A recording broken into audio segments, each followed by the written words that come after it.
temps, je peux dire qu'on en a traversé des crises. Il faut avoir le pied marin en restauration. Et celle-là, on était face à l'inconnu. Allô! C'est spécial, hein? Oui, c'est spécial. Allô, les gars! Bisous!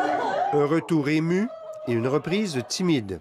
Lisandre Vaugeois n'a pas revu sa patronne et les cuisiniers depuis 2 mois. C'est vraiment spécial de rentrer, là. C'est une charge émotionnelle quand même, là. La fermeture du restaurant s'est imposée de manière subite le 15 mars dernier, après l'annulation de tous les spectacles au théâtre voisin. Le 15, après le brunch, on s'est dit au revoir pour un certain temps. J'ai mis à pied 19 employés. Donc, c'est ça. Ça a été triste. Mais très vite, la restauratrice s'est remise au boulot. Avec son chef, elle a mis au point des façons d'adapter ses risottos, ses tartares et son boudin noir pour que les clients les réchauffent à la maison.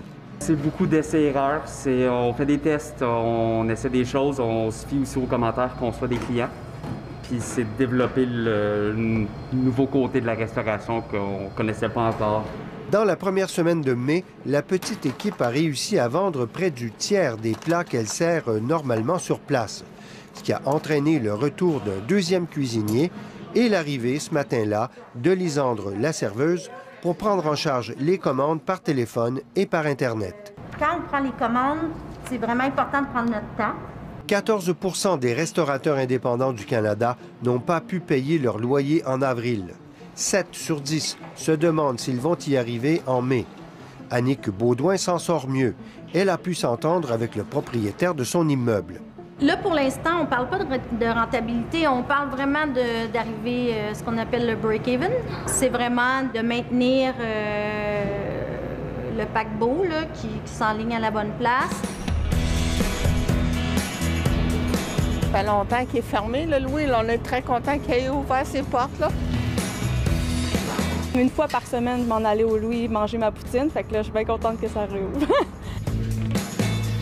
Vous savez comment c'est longtemps qu'on attendait ça? Pas autant que nous autres. Pas autant que nous autres. Je vais prendre une poutine. Autre gastronomie, même défi. Chez Louis, célèbre institution de la restauration rapide à Sherbrooke. Le patron a réaménagé l'espace de sa salle à manger pour offrir des repas à emporter en toute sécurité. J'aurais jamais pensé de voir ça dans ma vie, là, comme tout le monde d'ailleurs. Puis on fait ça bien, pour respect de nos clients. C'est pour eux, là, si on veut qu'ils reviennent. Là. Le Louis initial a été lancé il y a 70 ans. Pierre Ellison gère maintenant 3 Louis.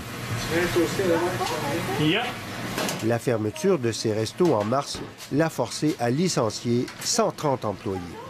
Ça fait mal au cœur. J'ai jamais fait ça de ma vie, me faire des mises à pied. C'est difficile, ça, faire ça. Avec sa nouvelle formule, le patron pense pouvoir tenir quelques mois.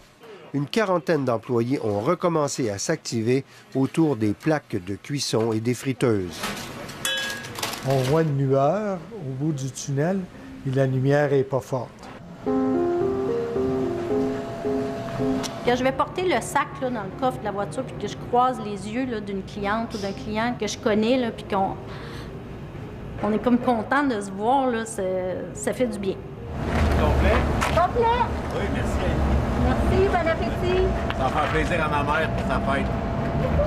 Merci d'avoir pensé à nous!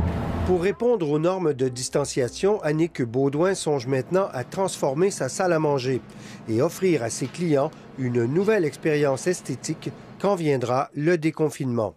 C'est un peu anxiogène parce que pour moi, tout est basé sur justement la cuisine ouverte, l'ambiance. Donc ça, j'ai peur. Oui, j'ai peur que les clients ne soient pas nécessairement au rendez-vous, même à long terme. Les restaurateurs ne savent toujours pas quand ils seront autorisés à ouvrir leur salle à manger et surtout dans quelles conditions. La menace sanitaire prolongée va certainement les forcer à se réinventer.